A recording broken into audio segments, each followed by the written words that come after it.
पंजियार बनेल के। जय हो जय हो।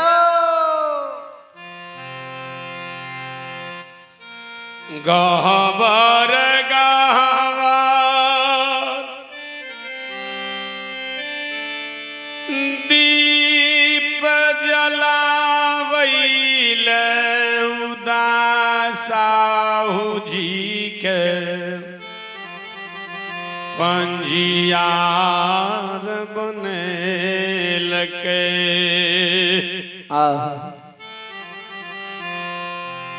दूध दधी मक्खन के कारण भगवान बाबा बेनी के शौख सरेसा के। बासी अनूप मरर के सुपुत्र बेनी यदुवंशी का राज बितिया गंगा घाट में धर्मोबान में बैन के सतनाम बजा लेलकै।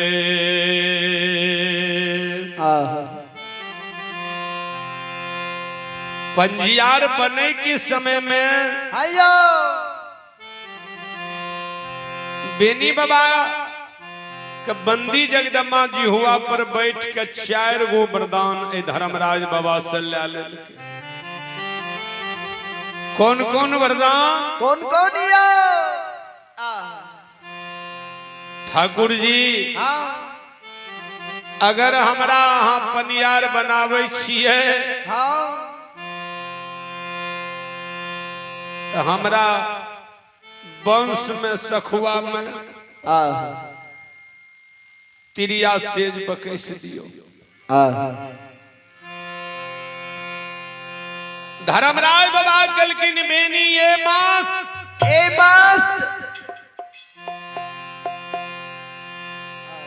दोसर वरदान धर्मराज बाबा से बेनी बाबा मांग दिलके सरकार हमरा सखुआ भैर में हमरा वंशज में सोरी हुए सारा नहीं होय के चाहिए। नहीं होय के चाहिए। मरे लगे कही हमरा वंशज में मौत नहीं दुखैना चाहिए तब तोर पंजियार बनबो। धर्मराज बाबा कह दिल के बेनी ए मस्त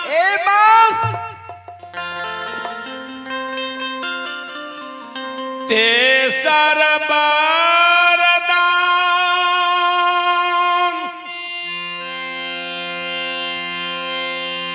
1000 धन लक्ष्मी के कमी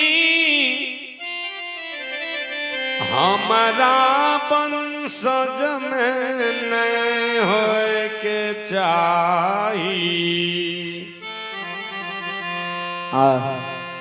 तेसर वरदान बाबा बेनी मांग दिल के दूध दधी गोरस की कमी हमरा वंशज में नहीं होय के चाहिए। धर्मराज बाबा कल के बेनी ये मस्त यादव जी अपने जे चाह वैसे है वाला छे आए। शारीम वरदान बेनी बाबा कल के सरकार 3 गो कहाँ छोड़ के लिए निर्वंश बना के ज्योति पंजियार कहाँ पंजियार बना कर छोड़ दिलिए। उदय साहू जी का यहाँ पंजियार बना कर बालू नीरस चीज से तेल चुबा कहाँ धन के धनमत बना दिलिए छोड़ के चले लिए।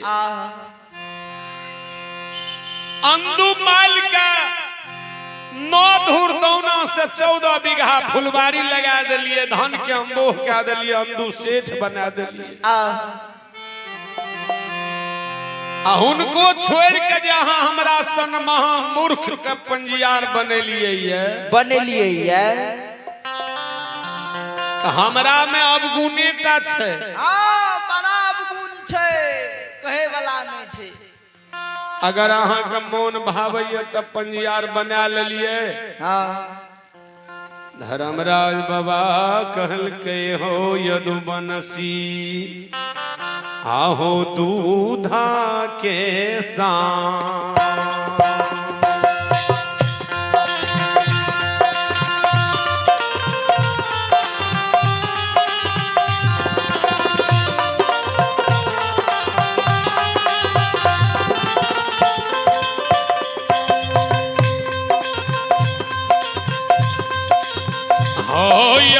बनसी दूध के समान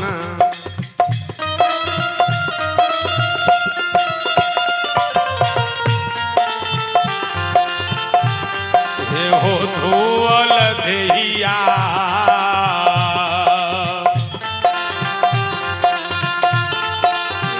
हे यादव जी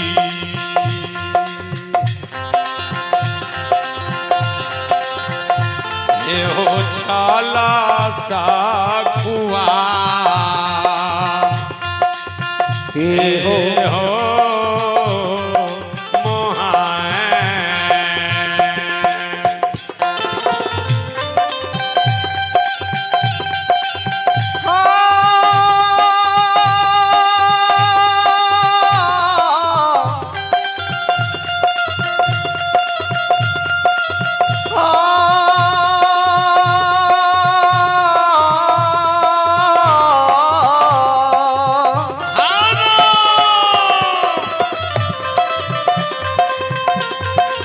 हे यादव जी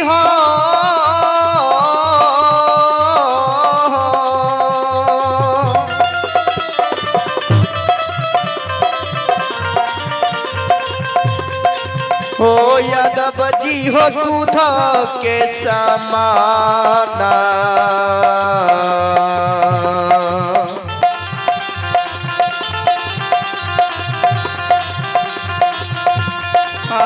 गई छलो यादव जी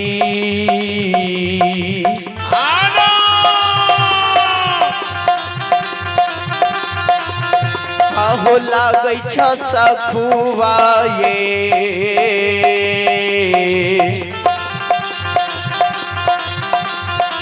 मोहन में हा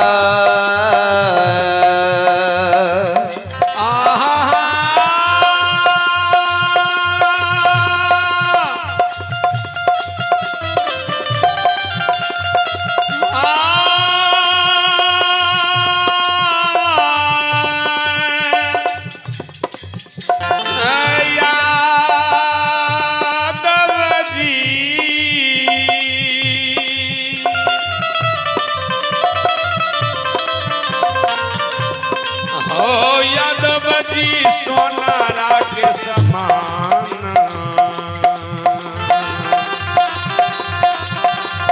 हो बनसी सोना के समान होती कटी पर यादव जी आ तोरा जैतिए ले लिया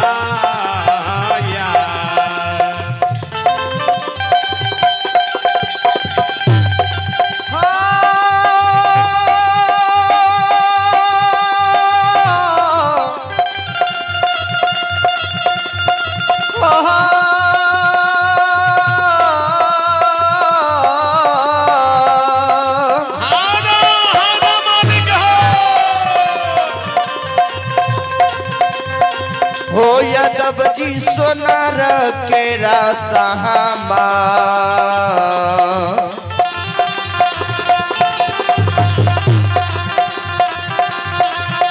आहो नकटी पर यादव जी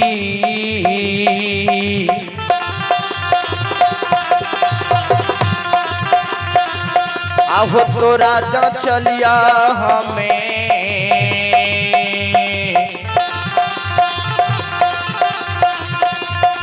सखुआ में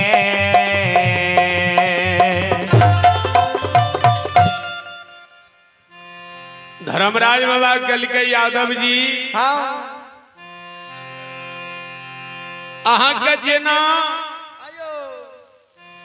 दूध के समान धुअल देहिया अहाँ के हमरा बुझाबै छै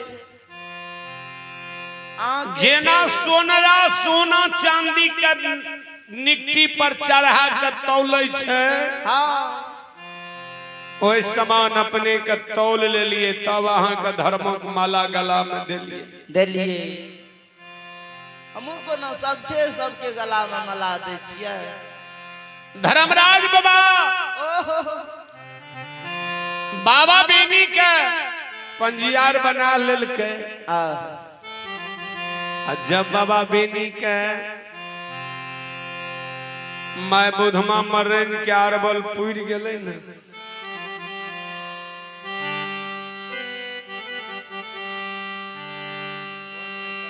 मैं बुधमा मर्रन के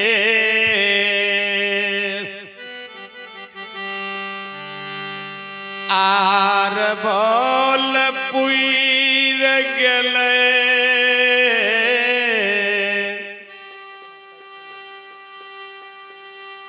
सौख सरेसा में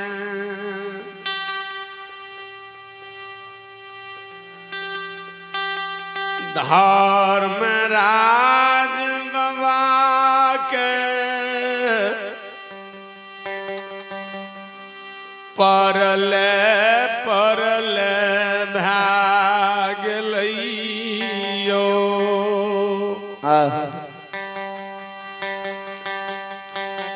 धर्मराज बाबा के परले परले भाग ले। ओते से यमराज स्लिप लेके आवे बेनी बाबा की माय बुधमा मर्रन के ले जाले। धर्मराज बाबा ते सखुआ में घुरा दे।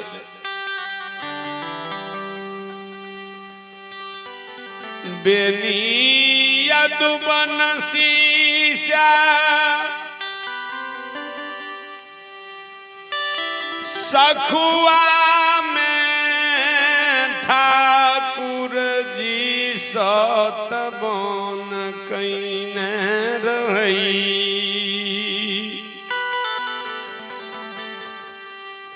तोरा वंशज में सोरी है तो सारा नहीं है तो नहीं हुए तो यादव जी तोरा छोड़ के हम आप पांचम नहीं खोजबे।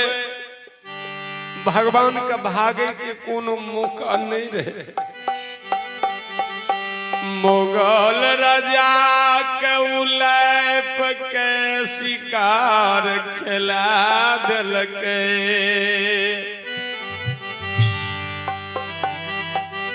अपना माया के चिड़िया बन के बाज के झपेट के बेनी बाबा के 64 बोन में वही गोगरा मैंग में सोइन बना के भगवान छिपा दिल के बेनी के भगावे के कारण।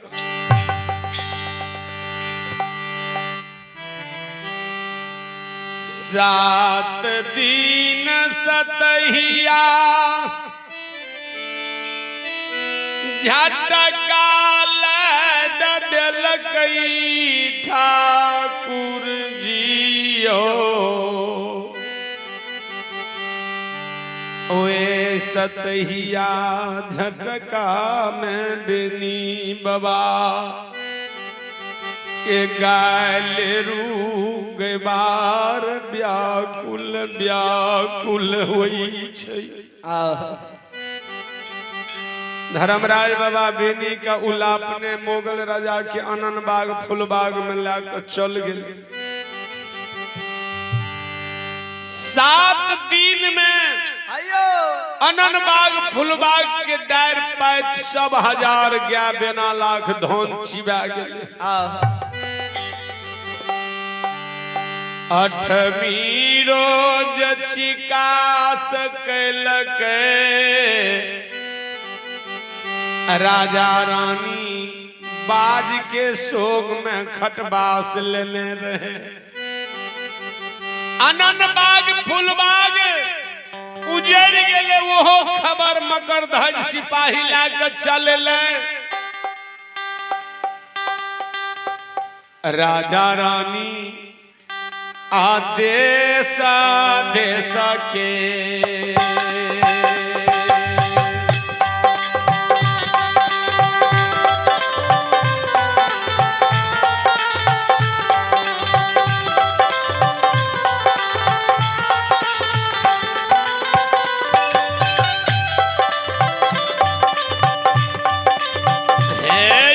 समाज बाबा देश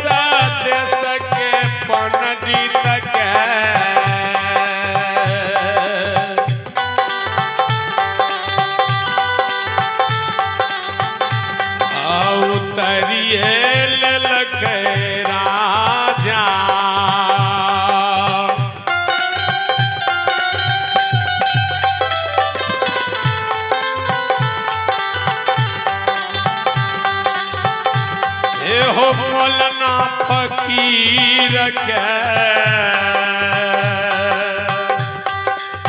राजा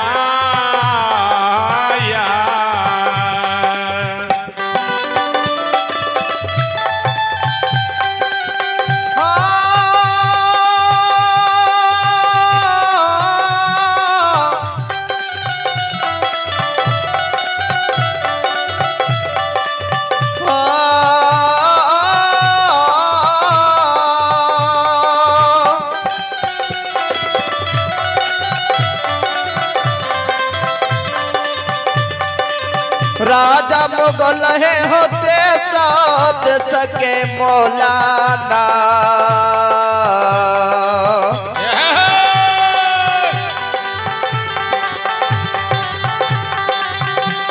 फकीर के उतारल कई राजा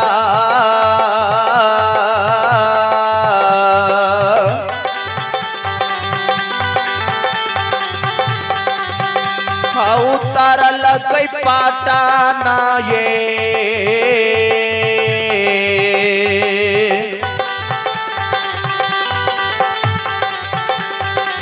दरबार में या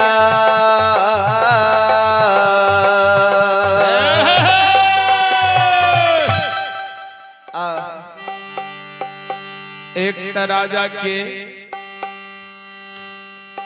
9 लाख में बाज सजल के है। हाँ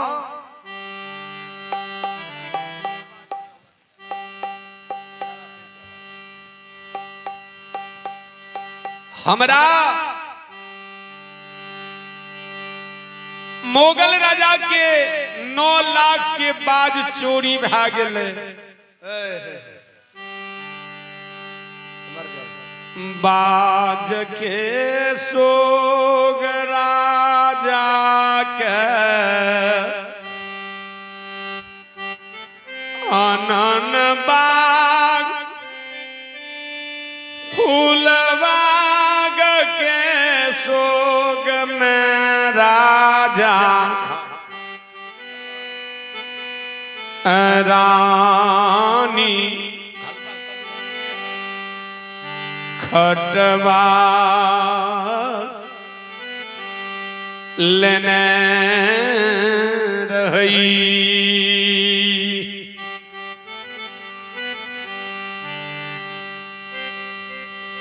पांचों पैदल सिपाही का ऑर्डर दे दिल के हिनुआ में पंडित होइए। अब मोलना में जे ये मुसलमान में जे ये कलमा कुरान पढ़े वाला ठकहरवा होइए। पूरा पटना राज में ढिंढोरा पिटा दही।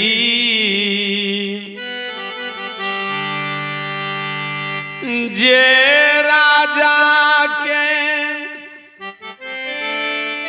मन के बात बता देते पटना राज में ओकरा मुँह मंगा इलाम पटना राज में राजा मोगल देते।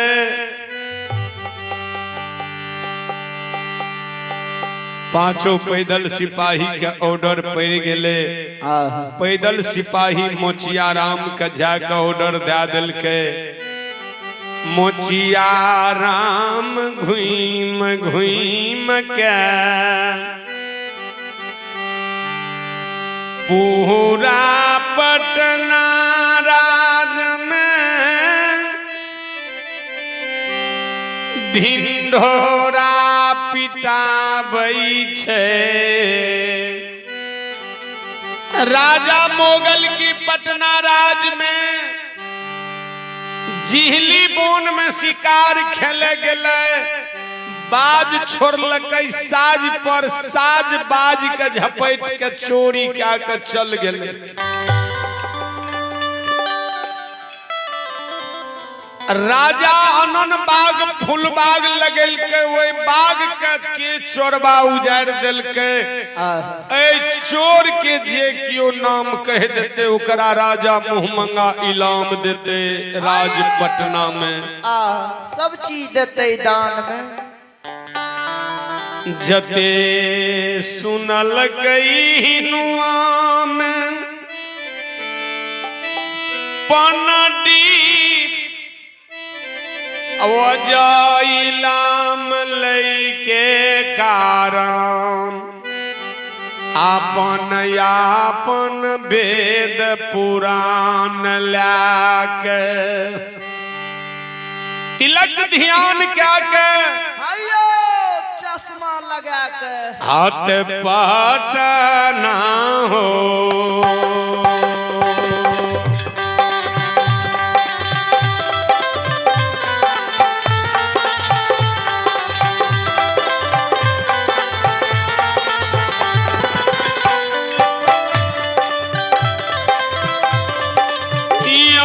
समाज बाबा पटना यो राज क्या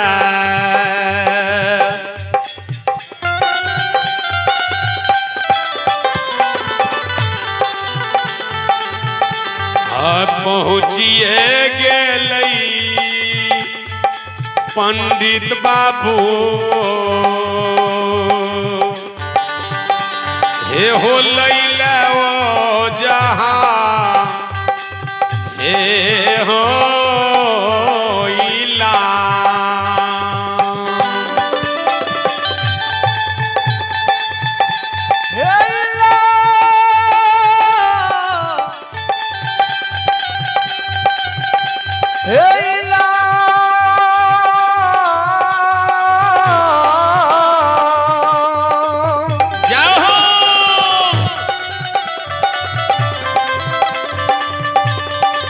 हे बाबू यो सब हो पोथी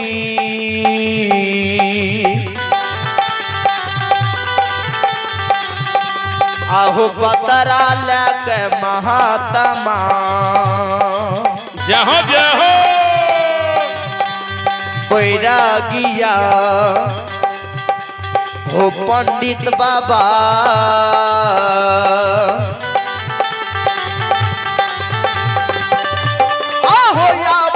पटना ये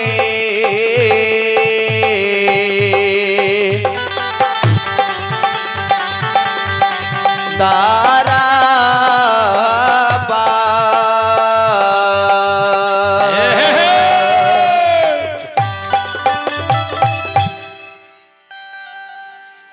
हिनवा में जते पंडित रहे दाढ़ी वाला सब चनन टीका वाला सब सब यापन यापन वेद पुराण लाला का राजा के राज दरबार में पहुँच गलैया मौलाना में जते फकीर रहे मक्का हज कहने रहे सब कुरान लाला के पहुंच गए राज दरबार पटना में हमें चोर के नाम उचार देवई ढेर वो जहाँ इलाम पटना में राजा मुगल बाबू से लेबई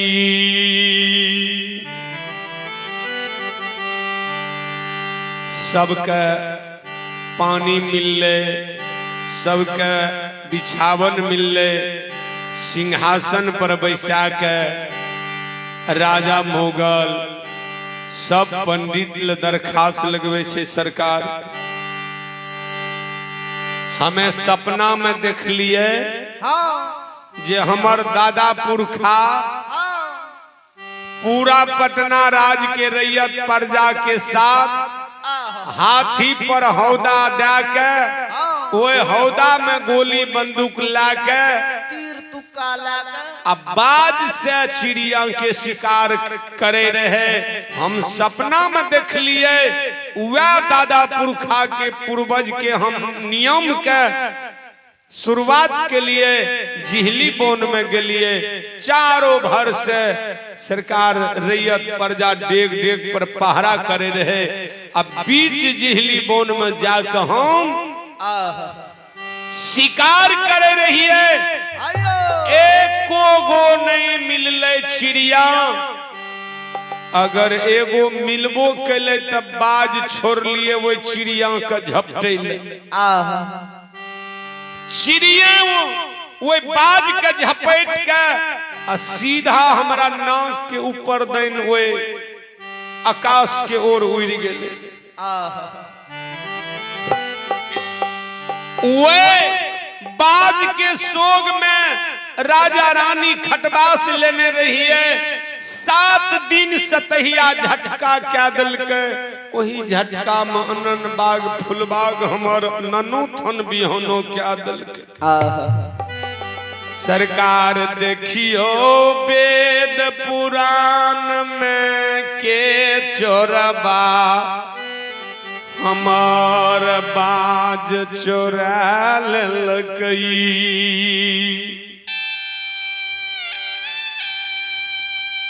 के अननवा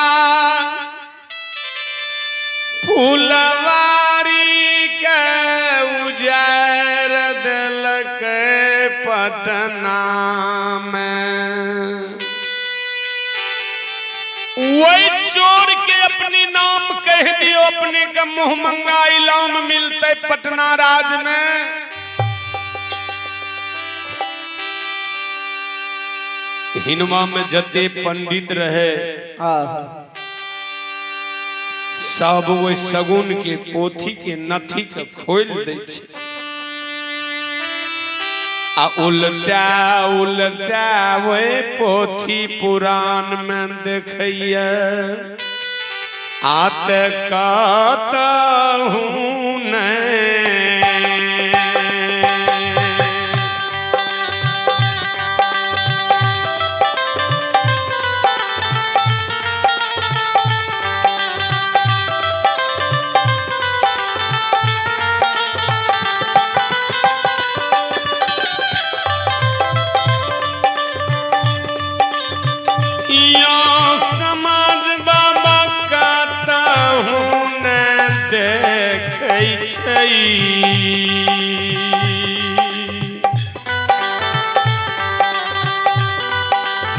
असगुन में समाज बाबा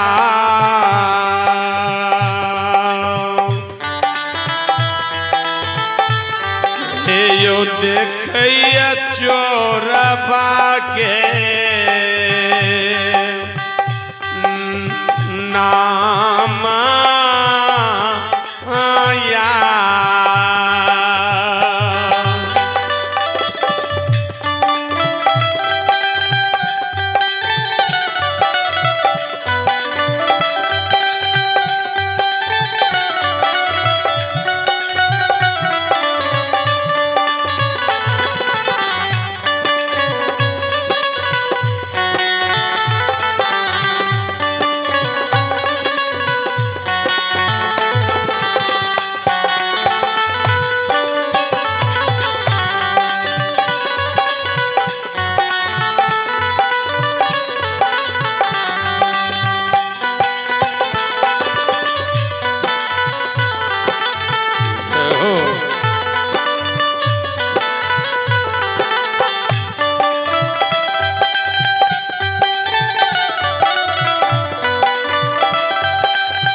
जय हो जय हो।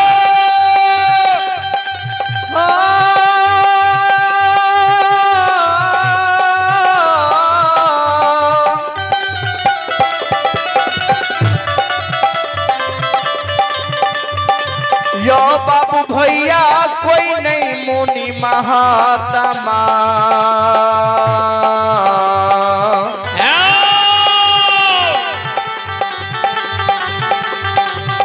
आयो देखै छै समाज बाबा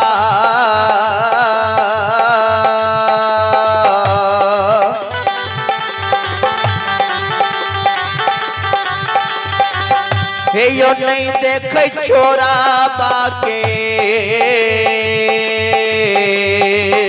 जय हो जय हो। नामाया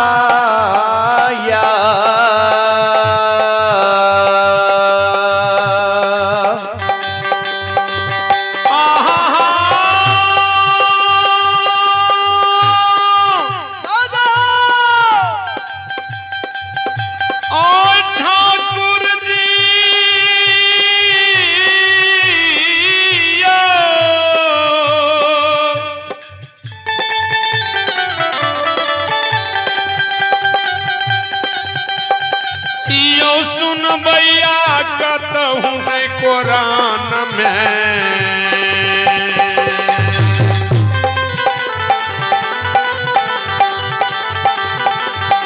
यो बाबू भैया कहूँ है कुरान में एहो उचरई छे समाज बाबा यो चोरवा के नाम ठेकान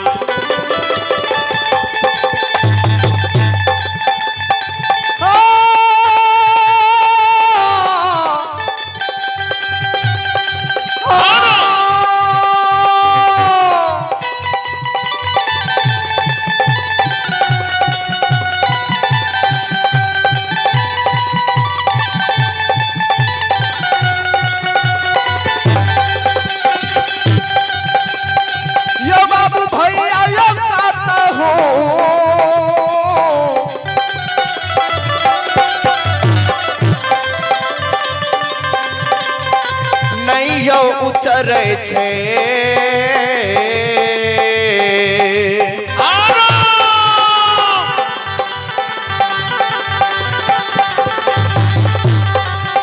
यो चोर के नाम यो चोर के नाम यो चोर के नाम समाज बाबा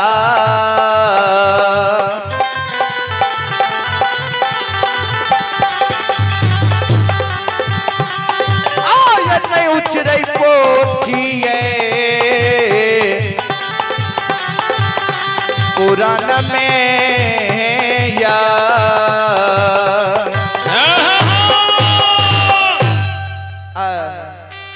अब